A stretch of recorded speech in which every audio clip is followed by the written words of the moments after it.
네, 반갑습니다. 이프로입니다. 이번 시간에 보라코인 말씀드릴 건데요. 제가 이전에도 말씀드렸던 주요 지지 구간대 있죠? 205원대를 지지해주는 여부가 굉장히 중요하다. 한 번은 앞전에 꺾였던 추세가 어제의 반등으로 인해서 추가적인 상승에 대한 기대를 해볼 수가 있는 타점이었는데 아쉽게도 오늘 힘을 내어주지는 못하고 있는 상황이지만 그래도 제가 말씀드렸던 주요 지지 구간을 잘 지켜주고 있는 상황입니다. 그리고 자세히 보시면 장기평선과 기법의 이 상단 지지선 여기를 정확하게 지켜주고 있죠. 그러면 주요 매물대에서 지지를 받고 꼬리를 달고 반등하고 있는 상황이니까 여기서부터 매수를 해도 되는 거냐. 지금 매수를 하기에는 사실상 좋지 않은 자리입니다. 아직까지는 좀 더 관망을 해야 돼요. 그러면 어디까지 관망을 해야 되고 지지 구간을 이탈하고 하락으로 이어갔었을 때는 또 어떻게 대응을 해야 되고 다른 방법은 무엇이 있을지 대응 방법부터 타점까지 모두 알려드리도록 하겠습니다. 그리고 요즘과 같은 시장에서는 타점을 잘 잡는 것도 중요하지만 나만의 원칙이 무엇인지 점검을 하고 세우는 것도 중요하죠. 그래서 마지막 뒷내용에서는 돈을 잃지 않을 수 있는 제가 알려드릴 수 있는 핵심 포인트 이런 것들도 다 알려드릴 테니까 이번 시간도 끝까지 집중하시면서 내공도 함께 쌓으시고 수익도 꼭 챙겨갈 수 있기를 바라겠습니다. 본론을 시작하기 전에 수익만큼이나 중요한 내용을 잠깐 짚고 넘어갈게요. 최근에 저한테 문자로 매매기법 요청이나 소통방 입장 그리고 개별 대응에 관한 질문을 많이 주고 계십니다. 그런 만큼 현재 시장이 많이 어렵거나 매매 기준이 많이 부족하다는 뜻이기도 해요. 그래서 저는 여러분들이 반드시 독립을 할 수 있도록 제가 사용하는 매매기법과 시장의 원리를 교육을 해드리고 있고 개개인의 원칙까지 정교하게 잡아드리고 있습니다. 저는 여러분들께서 수익을 직접 볼 수 있는 실력이나 어떤 능력을 기르는 게 가장 좋다고 생각을 하거든요. 그래야 나중에 전문가들이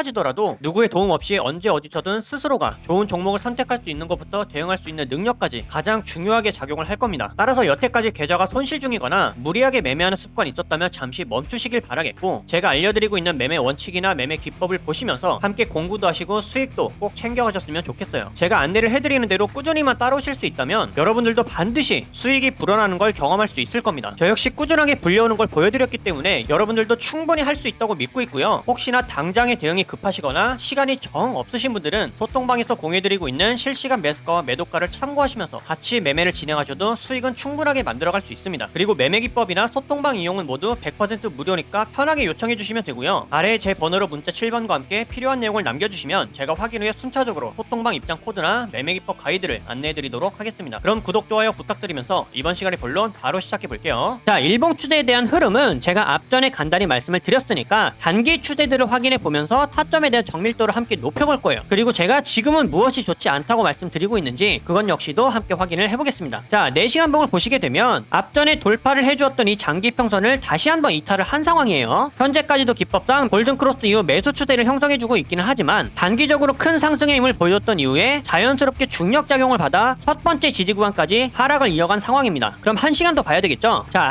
1시간봉에서는 기법으로 볼 때 매수 추세는 맞아요. 하지만 무엇이 되고 있다? 수렴을 하고 있다. 제가 이런 식으로 기법 3가지 선들 모두가 수렴하게 되면 그만큼 추세의 힘이 강세가 약해짐을 나타낸다고 말씀드렸죠. 그리고 수렴 이후에는 데드크로스, 즉 추세 전환이 곧 다가와지고 있다. 그렇기 때문에 아직까지는 관망을 하는 게 좋습니다. 마지막으로 30분까지 보시게 되면 이미 앞전에 데드크로스가 나왔어요. 따라서 4시간봉 기준으로 봤을 때 현재 지지를 해주고 있는 이 첫 번째 지지 구간에서 반등하는 흐름으로 상승을 이어나가 준다면 우리는 208원 이상에서 매수할 수가 있습니다. 하지만 그 전까지는 단기적인 하락세가 지속될 수 있기 때문에 4시간봉에서의 중앙선까지는 하방을 열어둬야 된다. 지금으로부터 약 2%밖에 안 되죠. 따라서 현재와 같은 상황에서는 매수 세력과 매도 세력이 눈치 싸움을 할 수가 있는 구간이기 때문에 불필요하게 발생할 수 있는 변동성은 피하는 게 좋다. 우리는 항상 이렇게 추세를 분석하고 나면 정해진 타점, 즉 내가 바라보고 있는 타점이 다가올 때까지를 기다렸다가 원칙적인 매매를 이행하는 게 굉장히 중요합니다. 그리고 이거는 습관이 돼야 돼요. 제가 대체로 문자를 주시는 분들의 내용들을 들어보면 항상 매수 가격을 확인하고 어떤 이유에서 이 가격에서 매수를 하셨는지를 오히려 물어봅니다. 하지만 뚜렷한 기준이 없었어요. 그렇다 보니까 방향이 흐트러지게 되면 여러분들 대부분이 당황하시거나 스스로 대응하기 굉장히 어려워질 수가 있겠죠. 하지만 내가 자리가 올 때까지 기다렸다가 정확한 구간에서 안전하게 타점을 잡아 매매를 한다면 내가 그에 맞춰 정해둔 시나리오가 명확하게 있기 때문에 사실상 상방으로 가게 되든 하방으로 가게 되든 때에 따라 정확한 대응이 가능합니다. 정말 크게 느껴질 거예요. 따라서 일봉으로 보았을 때 지금은 수평 지지나 주요 매물대에서 지지를 받고 있다 하더라도 급하게 매수할 필요는 전혀 없다. 항상 우리는 단기적인 매수세가 회복이 됐을 때 상승으로 이어나가질 수 있는 모멘텀을 확인하고 나서 매수를 해야 손익비도 챙겨갈 수 있지만 가장 높은 확률을 추구해갈 수가 있다. 이것만 기억해 주시면 되겠습니다. 그리고 현재는 제가 눈치 싸움을 하는 구간이라고 말씀드렸죠. 따라서 방향이 정해지게 됐을 때는 큰 폭의 변동성을 보일 수가 있기 때문에 그게 상승이든 하락이든 여러분들이 보신 시점에 가격이 많이 달라질 수도 있습니다. 그때는 타점이 지금과는 다를 수도 있겠죠. 그럴 때는 급하게 매매를 하시기보다는 잠깐 멈추시고 제게 개인 번호로 질문을 자세하게 남겨주셔도 좋지만 소통방에서는 가장 빠르게 매수가 매도가를 정정해서 알려드리고 있으니까요. 정확한 타점에서 함께 대응하실 분들은 이 신호를 잘 참고해 주시면 되겠습니다. 자, 그리고 마지막으로 여기서부터는 제가 지금 시장에 맞는 내용과 부족함 없이 강조하고 싶은 내용들의 고정 내용을 말씀드릴 겁니다. 저는 사실 이제부터 말씀드릴 내용들이 가장 중요하다고 봐요. 제가 지난주에도 하루 내내 강조를 해드렸던 내용 있죠? 여러분들께서 이 돈을 근본적으로 잃지 않는 방법에 대해서 계속 고민을 하셔야 되고, 그 방법은 자기 자신만의 원칙을 기르는 일이라고. 시장이 지금과 같은 상황일 때 여러분들이 무엇을 배우고 마인드를 어떻게 장착해야 되는지에 따라 누구한테 어떤 교육을, 어떤 코칭을 받아야 하는지에 따라서 이 마인드셋이나 원칙이 확실하게 달라질 겁니다. 그리고 이것은 여러분들의 결과를 크게 좌우할 거예요. 제 계좌를 보여드려서 아시겠지만 저도 손실 봐요. 냉정하게 손절할 거 다 쳐냈습니다. 아마 보유 종목이 몇 안 되는 건 처음 보실 거예요. 그럼 여기서 중요한 건 뭐냐? 하락이 더 깊어지기 전에 미리 잘라낼 수 있었다라는 게 핵심입니다. 제 스스로가 판단하고 대응해낼 수가 있기 때문에, 바꿔 말하면 저는 저만의 원칙이 있기 때문에 제 맘대로도 밀어넘는 확실한 손절도 가능한 겁니다. 그러고 나서 저는 이 다음에 마인드가 뭐냐? 선물로 하락장을 대응하겠다. 아니면 현물은 여기가 마지막 지지 구간이니까 여기를 이탈하면 이 전략을 써야겠다. 이런 다음 준비밖에 없는 거예요. 저는 이런 판단이나 대응을 여러분들 스스로가 직접 할 수 있기를 바라는 겁니다. 그러기 위해 가장 필요한 게 뭘까요? 지금 시장에 필요한 마인드, 지금 해낼 수 있는 매매 원칙, 이것밖에는 없습니다. 저는 뭐 여기서 반등할 수 있고 어떤 코인은 뭐 얼마까지 갈 수 있고 이런 얘기 안 합니다. 여러분들 한 분 한 분의 직접적인 실력을 기를 수 있는 방법을 알려드려서 스스로가 직접 성공적인 매매를 해나갈 수 있도록 이 방향을 잡아드리고 코칭을 해드리는 거예요. 지금 시장에선 결국엔 이런 경험들을 내공으로 승화하고 데이터화시켜서 매매 원칙으로 바꿔나가는 사람들밖에는 살아남지 못합니다. 그리고 이럴 때가 가장 손실이 클 수도 있겠지만 사실 실력이 나도 모르게 제일 느는 타이밍이 바로 이때예요. 근데 이때는 누구나 흔들리고 포기하고 싶어지죠. 오히려 분기점이라 잘 된 겁니다. 내 실력과 감각을 가장 크게 키울 수 있는 타이밍이에요. 이런 공포감을 조성하는 시장, 하동이 존재하는 한 언제라도 항상 열려있는 일이기 때문에 이 상승장에서의 경험 따로, 하락장에서의 경험 따로, 이게 있어야 되거든요. 여러분들이 이때 제대로 성장해서 매매 원칙과 확신을 키우고 나면 이번에 마이너스 40%에서 80% 가까이 손실 본 거 다음에는 10% 미만으로 끝납니다. 그러면서 다음에 열려있는 천장은 다 잡을 수가 있는 거예요. 그러니까 여러분들, 제가 타점 잡는 것을 넘어서 어떻게 방향을 잡아야 하고 어떤 마인드셋을 장착해야 되는지를 제대로 알려드릴 테니까, 원칙이나 자신만의 매매 방법이 뚜렷하게 없다고 생각하시는 분들은 아래 번호로 문자 7번 남겨주세요. 여러분들이 무엇을 해야 될지 확실하게 알려드리겠습니다. 문자 7번 돈 드는 거 아니죠? 연락하기 편하시라고 연대가 있으신 분들도 계시기 때문에 일부러 문자로 바꾸는 겁니다. 선착순이지만 끝내 한 분 한 분 디테일하게 방향 잡아드리고 있으니까요. 어려운 시장 혼자서 기준 없이 매매하지 마시고 지금 함께 제대로 내공을 쌓아두셨다가 다음 상승장 때 제대로 만회하시길 바라겠습니다. 그때는 여러분들 실력 무조건 달라져 있을 거예요. 여러분들께 근간이 되는 이 내용 꼭 전달하고 싶었고요. 저는 구독자 여러분들의 독립적인 성장이 최종 목적입니다. 이번 시간 무엇 하나라도 번뜩일 수 있었던 유익한 시간 되셨기를 바라겠고요. 저는 앞으로도 최선 다해 알려드릴 테니까 끝까지 시장을 함께 이겨나갔으면 좋겠습니다. 여기까지 집중하신 분들 분명히 변화 있으실 거라고 믿고 있고요. 긴 내용 시청해주셔서 감사드리며 이번 영상은 여기서 마치도록 하겠습니다. 감사합니다.